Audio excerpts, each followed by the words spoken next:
It's funny, just as you say, I literally I get goosebumps and I get very emotional about it because financial elder abuse is the fastest growing crime in North America. There's soft elder abuse, financial abuse, as well as just hardcore people doing some nefarious bad things. It could be a family member, it could be a beneficiary, it could be an accountant, it could be a lawyer, it could be a realtor, it could be any of the above. And it's actually pretty easy to do. When you see that happen, and as I started looking at the problems and I started talking to banks and accountants and people that are connected to these situations, I keep asking, well, what are they doing to prevent this from happening in the first place? Welcome to Canada Now. I'm Ashley Smith, and every week we dig into the bold ideas, real stories, and fresh perspectives shaping Canada's future. Let's get into it. Hello, everybody. Welcome to Canada Now. I'm your host, Ashley Smith, and really excited to begin the conversation talking about Canadian innovation, big, bold ideas, and how we can shape our future in a productive way that takes us to the next chapter. Very, very excited to have our guest here today, Ross McCredie. I am going to give a little brief bio on him, but I will be honest, it's a tough one because he has quite a wide-ranged background and professional history, and he's doing a lot of really interesting things that I'm hoping we'll touch on some of them. But I do know that figuring out which direction to take this conversation isn't necessarily going to be an easy task in a 45-minute conversation. So we'll see how we go. So let me introduce our guest today, Mr. Ross McCredie. He is a Canadian entrepreneur and investor, best known for transforming the real estate industry. He founded Sotheby's International Realty Canada, co-founded Dundee 360, built and sold Real Wealth, and held senior roles in the U.S. before acquiring Sutton Group in 2023. As Sutton CEO, he's now reimagining the brokerage model from a one-off transaction business into a long-term wealth management platform while championing transparency, verified data, and new technologies, including blockchain. Welcome, Ross. Thank you so much for being here with me today. Thanks, Ashley, for having me. So I think that it's important to dive a tiny bit into your past so we can think about where we're going. I do know that when you first started as an entrepreneur, you were very involved in the travel industry. I'd love if we can maybe touch on that because I think it will help shape our conversation as we start talking about where real estate is going and some of the important things we're going to talk about. Yeah, and it's interesting. Thanks for that intro. Every time I hear one of those intros, I start to realize how old I'm actually getting, which is a little shocking to me each time. Right now, for the first half of my kind of business life, I was in the travel industry. But what's really interesting how that integrates into this story is what the changes we went through in travel back in the early 90s. The internet came in and everybody figured that the travel agent was dead. That's kind of what's happening in the real estate sector today, especially with AI and some of the other models. But if you go importantly, what I experienced was the role of the travel agent back in the early 90s. If you were a very well-established agent, you knew what you were doing, you were using the best technology, you had a transparent platform, and you're really advising clients rather than just doing a transaction of buying an airline ticket.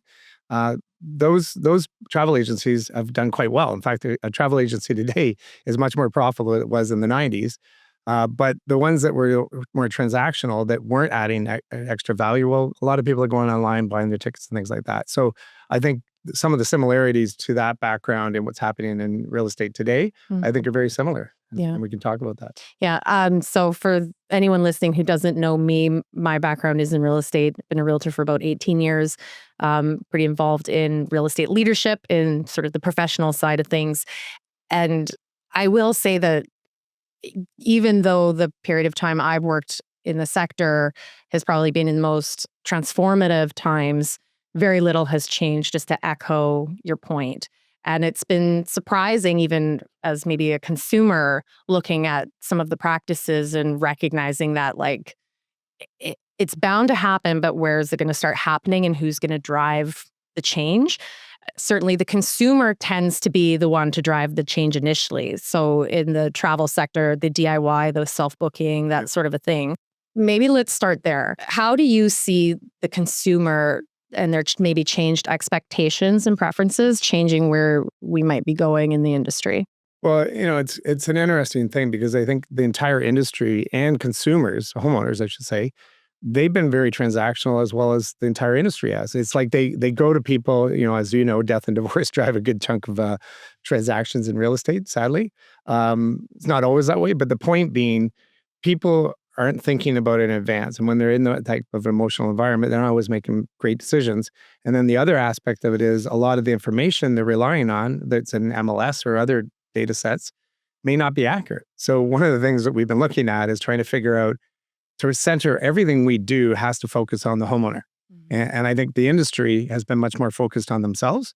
They're focused on their business models. They're focused on protecting their existing revenue streams and things like that.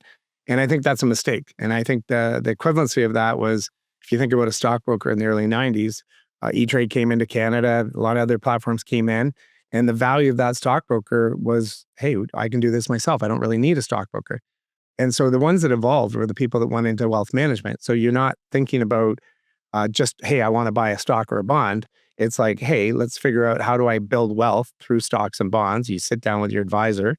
Well, that's where I think the real estate sector needs to do. I think the real role of the realtor has to fundamentally change to a much more progressive portfolio managed type asset view, rather than just, hey, I got to sell my house or help this client sell a house because of something that happened in their life.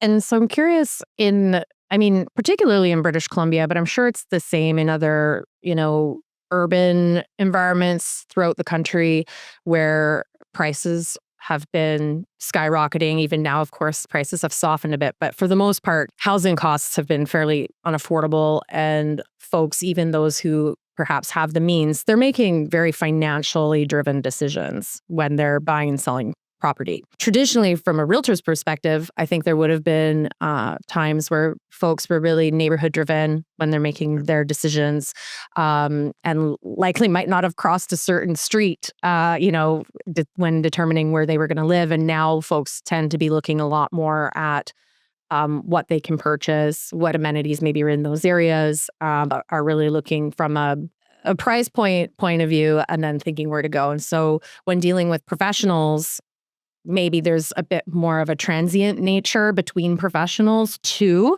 because they're like maybe moving from one city to another, different regions, different expertise needed.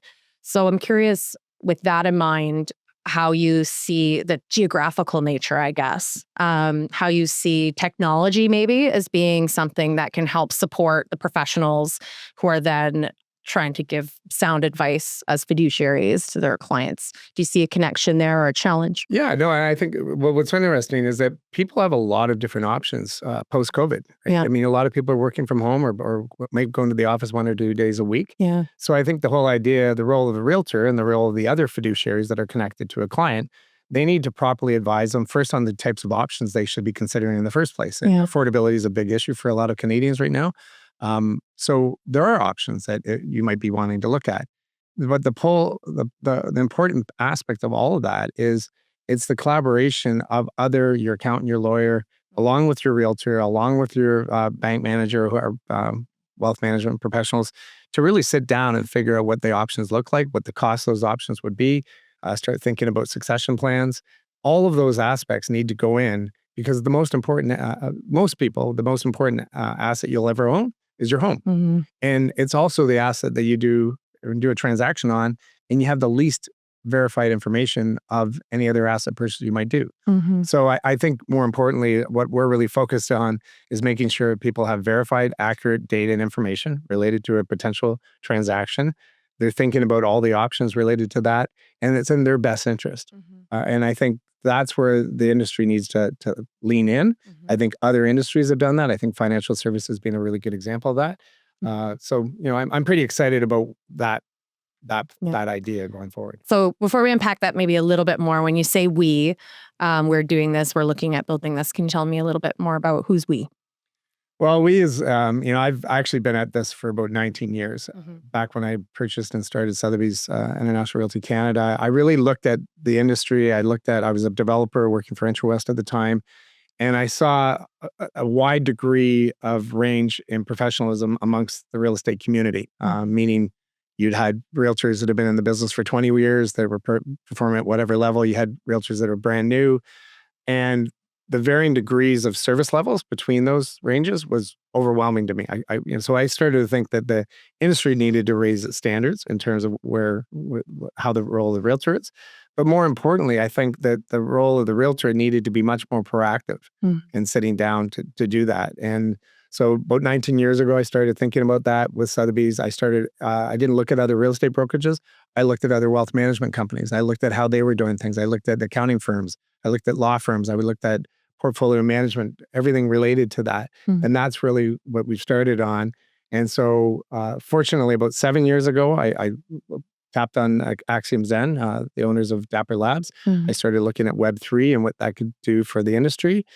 There's some really interesting things there. So we formed a company called the Cornerstone platform, and we started that 7 years ago, which very much is in a partnership. And the long version of this is the reason I bought Sutton Group just a year and a half ago was to have the distribution for a digital platform, utilizing the best data sources, verified, and technologies out there to better manage and transact real estate assets. I feel like there will likely have to be a part 2 episode where we dive into Web3, blockchain, and all of that fun stuff, because that's an area where I've gotten really nerdy. I own a lot of cartoon JPEGs, and my interest in real estate is what brought me to I remember to buy some of that. So I do think there's something incredibly interesting there. But for the folks who are listening, we don't need to get too in the weeds about the technology and how it works, but maybe try to provide an understanding of how some of these emerging technologies can help bring some of these solutions to the table. How does this technology help solve the problem that you're talking about?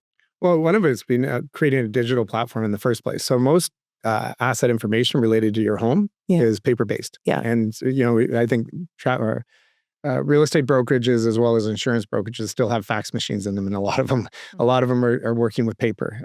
In most cases, that's changing quite a bit. It's a little bit further ahead in the US. But the point being that if you want to start working and advising clients, first you want to do is have a digital portfolio of that asset information. You want to verify that information with the registries and assessment office is actually accurate in the first place. You want to make sure that each of the asset advisors, fiduciaries, whether you're a realtor, banker, lawyer, accountant, that they're verified to be who they actually said they are. Then you wanted to verify that the asset, you actually physically own it. Because a lot of times when you turn to someone, you say, yeah, I own my house. Well, the person's going to say, well, prove it. And anybody who's gone to a notary recently, it's a bizarre experience. You pay $40, you walk in, somebody grabs a filing cabinet, take a picture of your photocopy your driver's license, and they do a few other things, charge you $40, and they say that's verification. Today, that's not verification, and it shouldn't be that way. So the first thing about our platform that we're building is the verification process of you, of the fiduciaries that are connected to the advisory piece of this, and then building a portfolio of asset information. But everything in that portfolio is then digitized, verified, and accredited. So we're working with Interac, we're working with the BC government currently right now on some of this accreditation piece of that. And this has already started to happen. In California, for instance, your driver's license are now digital. You're going to see passports being digital. You're going to start to see all of the things that you work with, and the data and information related to you is going to be digitized. But in order to do that, you have to verify it in the first place. So I think we're one of the few, actually the only real estate brokerage I know of in North America that's even taking this on right now. And so working with partners like Interac, working with partners like the BC government in Ontario as well, we're going to be rolling that out across Canada over the next few months. Can you give me an example of the type of information related to real estate as an asset that can be verified? So besides, for example, the professionals who are working and helping serve that asset, just something tangible that the audience can understand? Well, what was really interesting, we've done this a couple of times now, but we've worked with groups across Canada, one of them being Canadian physicians, with a group of Canadian physicians. And we went through the life cycle of a physician right from medical school right through to retirement. And we looked at all the different things that happened to those individuals. So the beauty of creating a portfolio of digital information and verified digital information about you and the assets that you own is every time you go to fill out an application, you're doing it from start again. Everybody has different things. If you've got a verified digital certificate of you, which is essentially like a token, I don't have to fill those things out ever again. Right now, as a realtor, you're having to sit down with your clients. They have to verify that you're actually a licensed realtor in good standing. You have to comply with the FINTRAC compliances. You're doing that manually a lot of times, each and every single time. By doing the process that we're talking about and creating a verified digital certificate token of you and accredited, and it has been verified, you only do it once. And so every time you're doing that, and then think of the things that you want to do once you've built the portfolio. If I want to finance that portfolio, I want to insure that portfolio, I want to put it on Airbnb. All of those things can be done really easily with verified data and information. Right. And I mean, the idea of Airbnb, I know, is contentious and depending where you live, and there's lots of rules and stuff. But one of the biggest things I think we see, regardless of where you are on the politics of that issue, is people saying that they have the right to sublet or license out an Airbnb when in fact they don't. And so how do you help prevent, owners finding their own property on Airbnb that they did not give the permission to rent out? So it seems like the type of technology that you're talking about can be a solution in that type of scenario. I'm hearing you talk about talking to different levels of government. I'm hearing you talk about speaking to corporate partners such as Interac.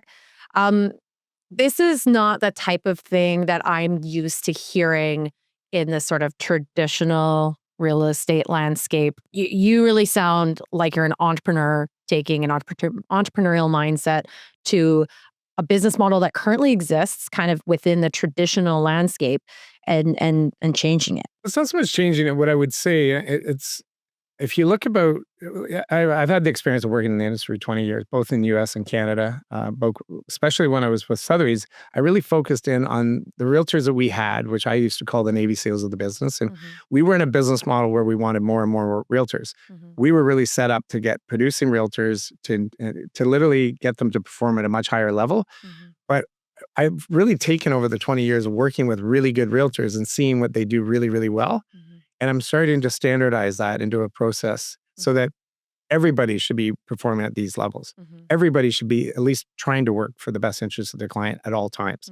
So the point being, when you get that kind of a focus, it's really about the mindset that each and every day I'm getting up, I want to benefit my clients and the homeowners that I serve. I'm not thinking about doing a transaction. I'm thinking about, hey, I've got a client that has multiple properties. Some are in Canada, some are in the US. Well, the ones that are in the US, maybe I'd better advise them on how to deal with that, because death taxes in the US for Canadians is a huge problem that a lot of Canadians don't know about.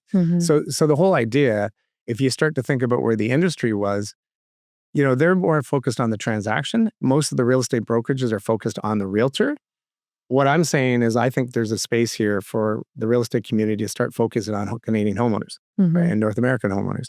And I think if they do that, which they did in financial services, they're going to do extremely well. If your business model is always about your business model and your revenue model, I think those industries or those businesses are going to suffer greatly. What do you see will have the largest impact on the professional sector over the next 5 years?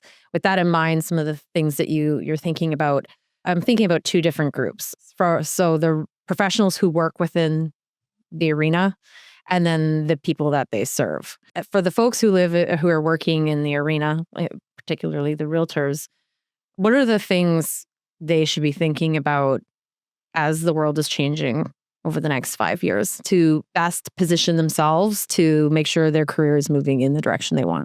Well, I think what a lot of people in the industry need to start thinking about, and the industry needs to be honest about it, is I think the stats somewhere around 70% of all realtors last year in North America didn't do a single transaction. Yeah. So the business model and anybody who is a realtor who's paid all the different fees and the license fees, they're seeing all of the additional fees that are layered on each and every year, the paperwork they have to do, the courses they have to do, the idea that you would do 1 or 2 transactions a year as a part-time type gig.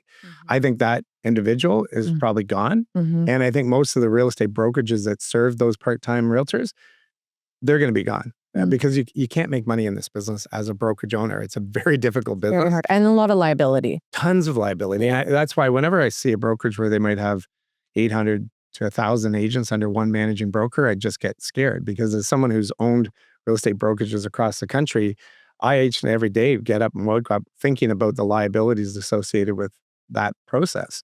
And so I think the industry needs to kind of hone in on exactly making sure that their realtors are meeting the standards of what the realtor community should. And for the people that are professional and they want to serve the community well, they've got to have a plan. I don't think you can just wing it in this business anymore. And there's been this illusion of grandeur that people think, oh, come in and get a real estate license or make a lot of money. Well, the vast majority of the people that get into the business, within 2 years, they're out of the business and they've spent a lot of money. So there's been a lot of brokerage models out there that are happy to take your Visa card, put your license in there, tell you you're going to make a lot of money, and it simply doesn't happen. So back when I owned Sotheby's, I used to see if I saw someone I thought was going to make it, I would generally tell them, hey, go work at XYZ brokerage. And if you make it, come back and see me in a year if you're still in the business. And then we would have a conversation. So I was never a proponent of the illusions of grandeur and telling people that you're going to make a lot of money in real estate. You're going to need to work very, very hard if you want to get into this business. You're going to have to do more today than you ever had to do in this industry. And Canada is unique. If you go around the world, and I've traveled around the world and worked around the world, most places around the world have not had the kind of capital appreciation that we've had in Canada for the past 20, 30 years. So you always look pretty good. If you've sold your clients some real estate in almost every market, you're looking pretty good. But today, there's some realtors right now and a lot of clients out there that are a little frustrated that they might have done a pre-sale transaction 2 years ago and they're underwater. And the realtor doesn't even know how to deal with that because they've never dealt with it before. This is a first thing. Well, if you go to Arizona, you go to LA, you go to anywhere in the United States, they've lived this through 2008, right through to 2012. So, and a lot of the realtors that were in that business got flushed out of that business. So I think the same is going to happen in Canada. I think you're going to see a fairly significant drop in the number of licensed realtors across Canada. I think a lot of people are going to have to think long and hard about why they're in the business in the first place. And I think the boards that serve are going to have to change their models as well. And so the great thing that I'm excited about, I'm working with many of those people right now that wouldn't have even talked to me 5 years ago. But I think everybody recognizes there's a lot of change going on in the business. And there's a better way to do this. And so a lot of that's driven by consumer expectation, I think. I'm curious how you see technology. Everyone's talking about AI. Do you think much about how this will impact the industry or business practices? I've been up since 2 a.m. this morning. I think I mentioned I was kind of a flight from Switzerland, and I woke up at 2 a.m. thinking about AI, thinking about how it's going to integrate into the platform we're building right now, what we do, what we don't want. Because, it's no different than almost any other major innovation that's happened from a technology point of view. And you can go back through a lot of different innovations. I think AI is going to be based on the person that's asking the question in the first place. It's going to be, you still have to be, AI can educate you as long as it's taking good data and information.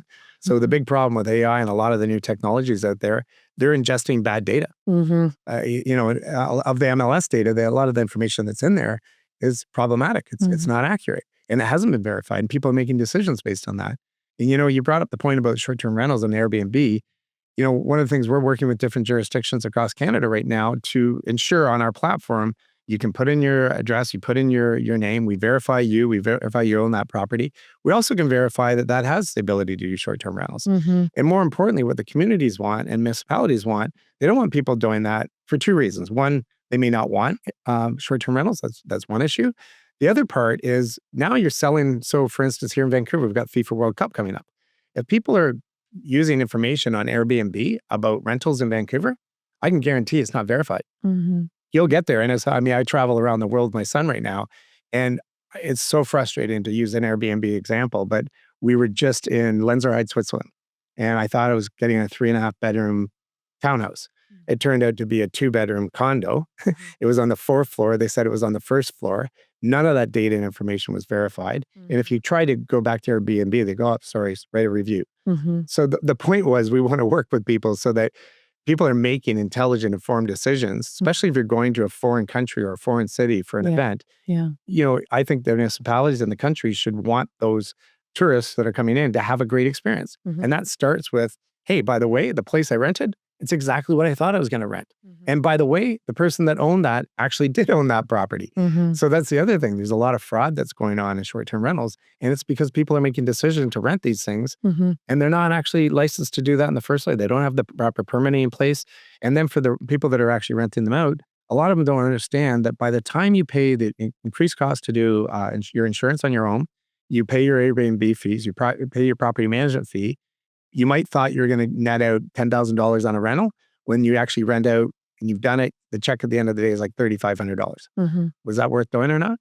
So the focus for everything that we're building is to make sure that people, whether you're a buyer or a seller or a renter or a landlord, everybody's working with verified data and information so Mhm. that people can make informed, intelligent decisions. Mhm. Period. That's kind of Yeah. So if you're the consumer, just to that point, kind of the second half of my question, over the next 5 years, and by consumer, I guess I mean the tenant, the homeowner, the seller, the buyer, what kind of questions can they be asking to make sure they're getting the best service or the best information?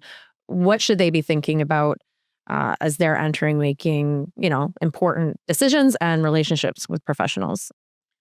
well, I think one of the things with real estate, and I say this to people all the time, real estate's not an easy asset class to get into. You can make a lot of money. You can do quite well with real estate if you know and understand how to buy. Mhm. But when people are making those decisions, oftentimes they're not thinking long term. They're not thinking out 5, 6 years. And for most asset classes, especially in real estate, if you bought an asset, from the minute you take the ownership of the asset, the value of that asset actually is depreciated in some cases because you've paid all the different fees. Mhm. So, well, how much does that asset have to go up in value over a period of time Mhm. for you to actually have a net profit on that? Well, Mhm. that's the type of information that should be forthcoming at the time of making that decision, because a lot of people don't, Mhm. especially with investment properties. In British Columbia, the local government, provincial government here is, for whatever reason, kind of demonized landlords. And a lot of times for people that want to be a landlord or want to be in the business of providing housing for Canadians and British Columbians, it's becoming incredibly difficult. And for the ones that got into it, and then all of a sudden they keep changing the rules here. Mhm. So the whole idea is we want to make sure that people have an understanding of the full asset information in terms of true cost of ownership. That's one of the key things that we're building, so that you can create a wish list of assets you might want to purchase, like homes or investment properties. But we can play with it in a model first to say, hey, by the way, if you are interested to buy an income property, what is it actually going to look like, and how's it going to model out financially for you today? What are the tax implications for tomorrow? The platform's also designed so that you can share that asset information with your accountant and your lawyer, right? Mhm. So that, and that's the type of thing that actually does happen in financial services, and I think it really needs to start happening in real estate assets. Mhm. I think it's funny because when we talk about real estate and housing, it's hard to avoid this sort of political nature and the tension around it, especially in Canada because of the affordability challenges. So I think sometimes it's sort of easy to demonize innovation and companies that are built around things that are considered assets and where people are investing versus maybe, finding their primary residence or whatever. But I think to sort of pivot this conversation a little bit, one of the things I thought that was really interesting when you and I first started talking was, some of the problems that we were seeing, that you're seeing and noticing in the real estate arena around vulnerable senior citizens. And so I think this is where, the human aspect comes in, whether you're looking to just make a bunch of money or trying to keep grandma safe. It all kind of comes down to a lot of the same issues and a lot of the same possible solutions. So why don't you tell me a little bit about that issue? Because I know it's very near and dear to your heart. Well, it's funny, just as you say, I literally I get goosebumps, and I get very emotional about it, because financial elder abuse is the fastest growing crime in North America. It's certainly one of the top fastest growing crimes. It's, there's soft elder abuse and financial abuse, as well as just hardcore people doing some nefarious bad things. And I'm not talking, it could be a family member, it could be a beneficiary, it could be an accountant, it could be a lawyer, it could be a realtor, it could be any of the above. And it's actually pretty easy to do. And it happened in my own world.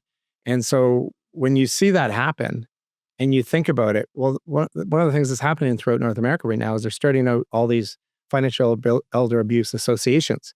And as I started looking at the problems, and I started talking to banks and accountants and people that are connected to these situations, I keep asking, well, what are they doing to prevent this from happening in the first place? Mhm. And a lot of times people look at it and say, well, I don't know that we can do anything.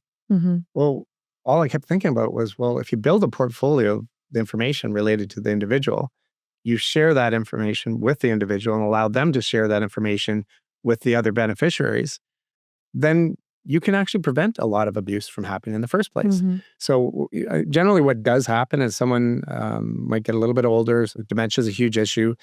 And a lot of times their spouse or a partner might not know and understand all the financial implications of that person's life. And an accountant or a lawyer or a beneficiary, someone comes in, they change the mailing address to your bank statements, they start to do a bunch of things, and that person doesn't know. And then by the time the person passes away and people are looking at the estate, they're realizing what happened here. And so I've seen it many times. I saw it when I owned Sotheby's. We saw it with everything from high net worth individuals to people that own one property, which is incredibly sad when you see it because it breaks apart families, it destroys wealth, and it could have been prevented. So a big reason why I built the platform in the first place, the motivation for getting out and doing this, is eliminating financial elder abuse from ever happening.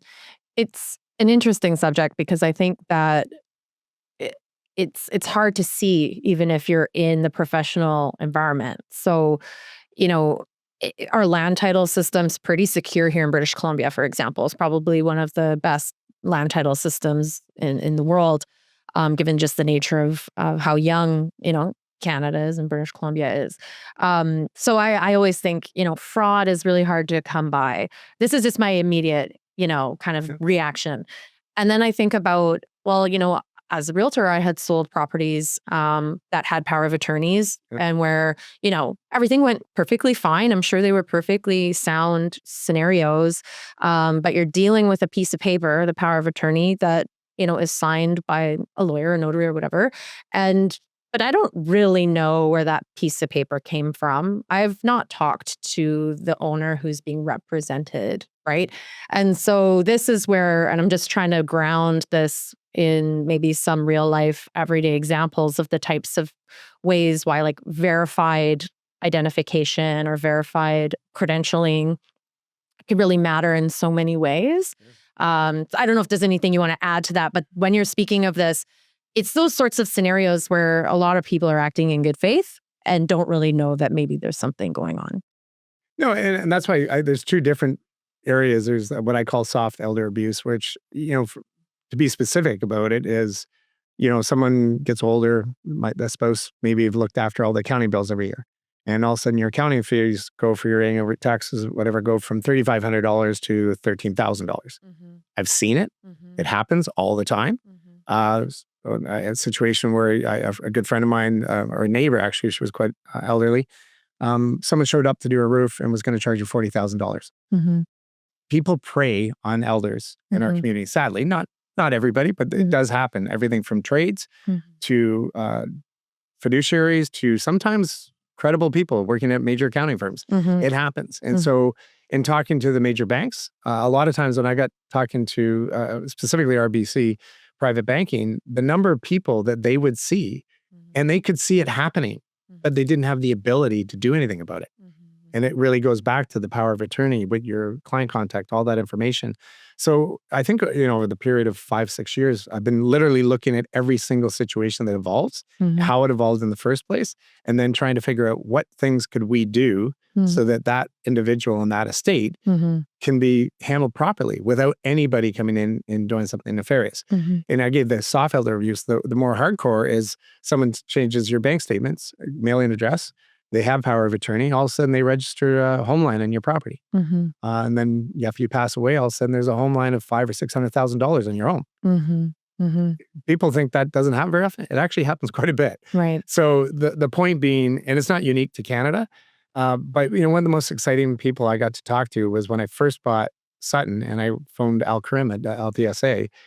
When I started talking about these conversations, he was super open in concept of this and saying, hey, what can we do? So, they were a really good example of a government agency, provincial agency, who said, we wanted, our mandate is to help British Columbians own real estate in the first place. So anything we can do to protect that information, those individuals that own homes in BC or people that want to buy homes in British Columbia, they were on for it. And it really comes down to making sure that people are working with verified data and information. They're working with the right people. They're working with an accredited realtor and who's licensed in the first place. Their accountant, their lawyer, those are all accredited. The Law Society of British Columbia now is going to have a accreditation process too as well. So people think this doesn't happen a lot, but there are realtors, I've seen more of it in Ontario than here, who are operating without a license and trying to sell real estate. So it does happen.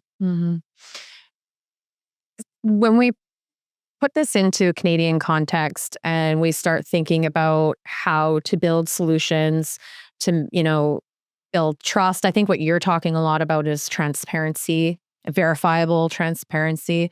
Um, what do you see as some of the obstacles, the barriers that make it difficult? Is it different? We didn't get too into your background, but you've done a lot of work with big real estate companies throughout the United States.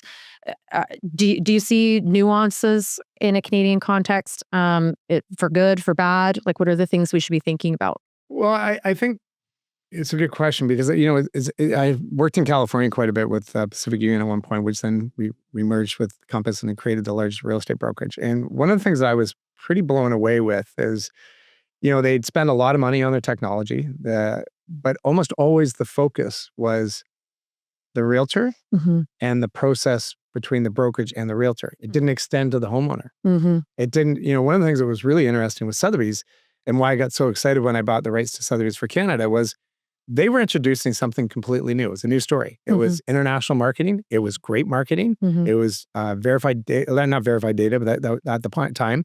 But we took something that really benefited homeowners, and that was great marketing done professionally, and it raised the bar in the industry as well. Mm-hmm. So I didn't have silly looking ads on the backs of buses and things like that. I was really focused on the homeowner and making sure that we showcase properties and how we would do that.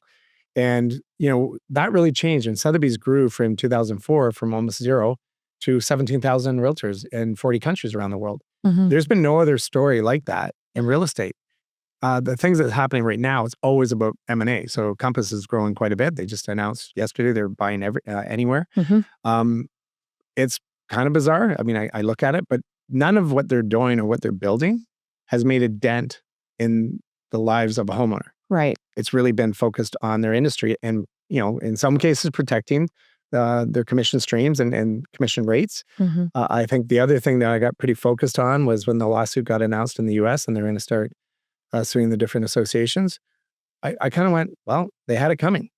I've never, if you look at other industries, you look at other professions, if you're an accountant, you're a lawyer, you establish your own rate and you negotiate that rate with your client.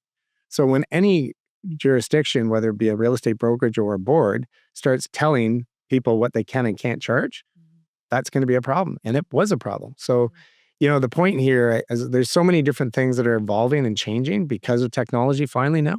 But I think it's really been COVID that literally made the industry kind of get up and, well, wait a sec, how do I sell a home without actually going to the home, right? They had to take pictures of the picture. Like, it's amazing the number of transactions that I saw where people were like taking pictures with their iPhone and doing companies' appraisals with an iPhone and never even going to the home. Mm-hmm. Well, prior to COVID, people would have said, no way we'd ever be able to do that. Mm-hmm. And they just didn't want to evolve any of the technology from where it was. Mm-hmm. Mm-hmm. So, Mm-hmm. Do you feel there's a bit of a change in terms of the adoption of, forward-thinking business practices and forward-thinking uses of technology in the professional arena? One thing I will say is over the almost 20 years I've been involved, the demographics of the professionals has gotten younger, and not to say that's good or bad, but it's definitely different. And so I think a lot of folks where it's their first or second career versus their third or fourth, it's really interesting. People who are maybe innovating and trying to see how they can stand out, do things differently. Well, it's interesting. I mean, I tell people all the time, this is a fabulous business. As you know, you've been in the business, you've been successful at it, but it's not easy. No. And I would say it's actually one of the hardest professions to literally establish yourself, get in, take the risks you need to do. And then when you step away, like you just had a child a couple of years ago, when you have to step away from this business to do something else or to look after a parent or have a new baby, it's a really difficult business to do that in. And I think that's why you've seen in the industry a lot of teams setting up. I think, but more importantly, I think as technology is coming in, I'm getting encouraged because you are seeing some younger people getting involved in the business, but they're not doing it the same way they did 20, 30 years ago. Mm-hmm. But I still think there's a lot of things that haven't changed. Mm-hmm. So the realtors of the past that did a great job and were very successful at it, they're doing a lot of the things that I'm advocating you should be doing today. Mm-hmm. And more importantly, where I really get excited about with Sutton is we have 200 offices across the country. We're national. We've been around 41 years. our partners, many of them have been with us 30, 40 years. They are part of their community. They're business owners. But they're becoming huge advocates for their communities. And so for the first time, people are starting to say, oh, what do I got to do? Because affordability is an issue.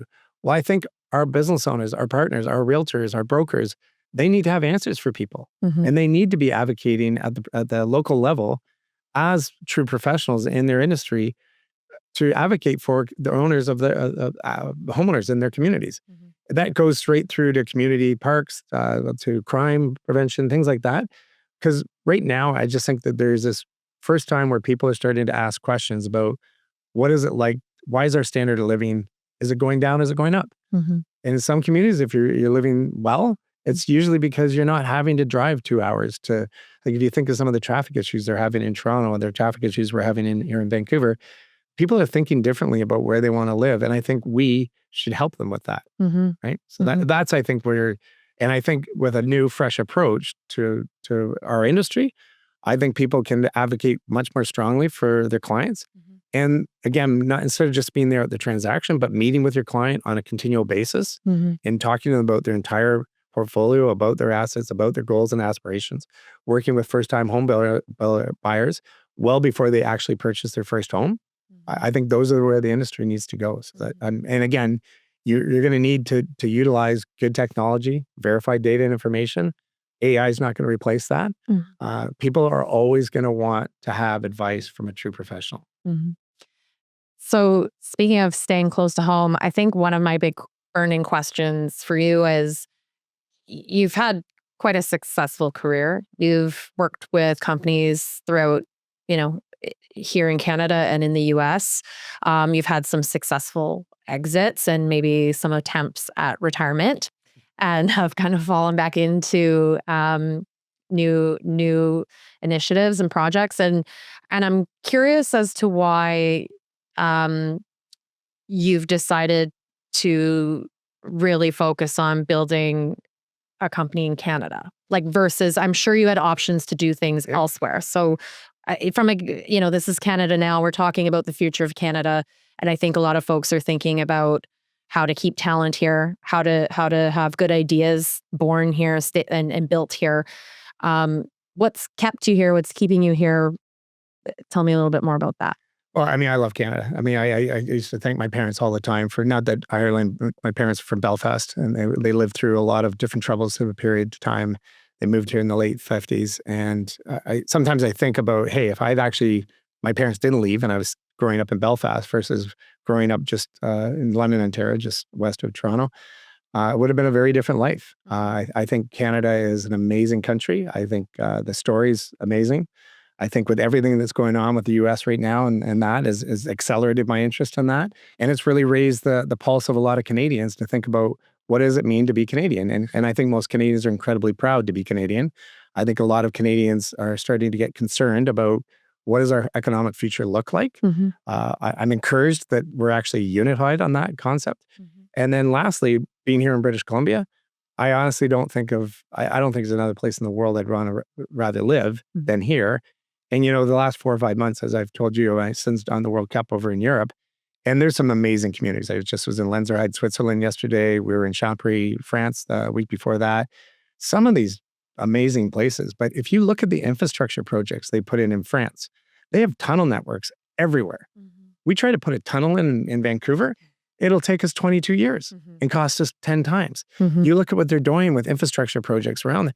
Canada needs to think big. We need to start looking at the resources that we have. We need to start working with our community builders. So when they're talking about affordability in British Columbia, if you look at from Abbotsford all the way to Pemberton and the Sea to Sky corridor in particular, it's one of the most amazing places in the world. There is nothing but land. There's land everywhere. We don't have a shortage of land.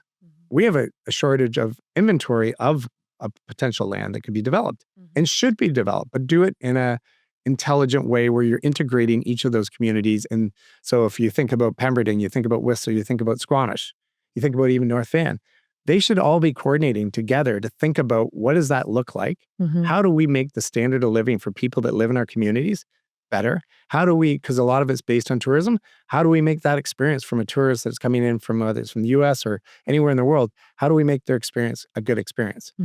But you can't do that in isolation. And right now in Canada, we're doing it in isolation. That's why when I worked in Asia quite a bit, and you go to China, they want to build infrastructure. They just build it. They don't sit and do things like that. So, the Canadian government right now is saying they're going to fast track a lot of these programs. I'd love to see if it happens. I still think that their version of fast track is pretty slow compared to, but I also think that we need to think about things differently about what are the available things that we could do? What tunnels, what infrastructure, what rail systems should we be looking at? How do we think about how to serve our communities better? But I do, from my perspective, I'm super excited about where Canada is and could go. But on the other side of that, I'm also super concerned because as a business owner, it's really difficult to do business in British Columbia. They're making it more and more difficult each and every day. And especially in the development world, they've made it incredibly expensive to develop real estate. It's very risky. So a lot of our Canadian developers who are very good developers, a lot of them are building housing in the US right now, and they're building housing around the world. They're not doing it here right now. And then there's a lot of reasons for that. But I think everybody has to have an honest conversation. And as someone who's in the industry, I care passionately about it. And I think I just want to be part of that conversation so that everybody can benefit and then my own kids can stay here. Yeah.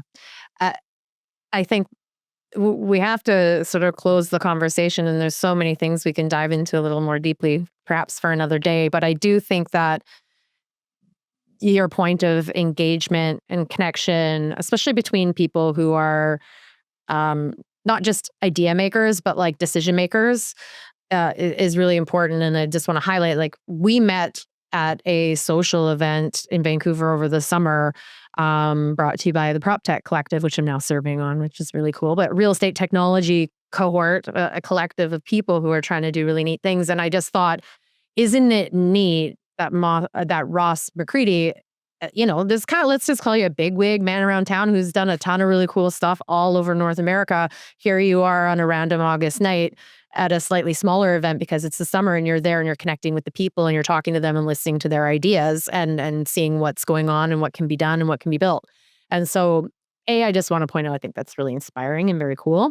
And B, I think that's where this, what I'm hearing, what I feel like I've been sensing over the last couple of years, especially since, COVID started lifting, was this real effort to start bringing people together, bringing different people of industry, different people from, let's say even representatives in government, trying to bring the people on the ground, trying to bring people together to have conversations, because a lot of the things that can help solve the problems we have, they exist and they're out there. We just all need to be talking to one another and having the right conversations and hopefully driving things forward and not just sitting around a table complaining, which I think can happen. Well, it's interesting, when you bring up Proptech Collective, I mean, I didn't even know it existed. James Innes, as President and Chief Operating Officer, he's been very involved in that over the last 5-6 years. And so I went to the first event 2 years ago, I think it was in Toronto, and I was really blown away with the caliber of people, the talent, the ideas that people were having. And I got really encouraged by that. And so we're going to continue. We've done that across the country.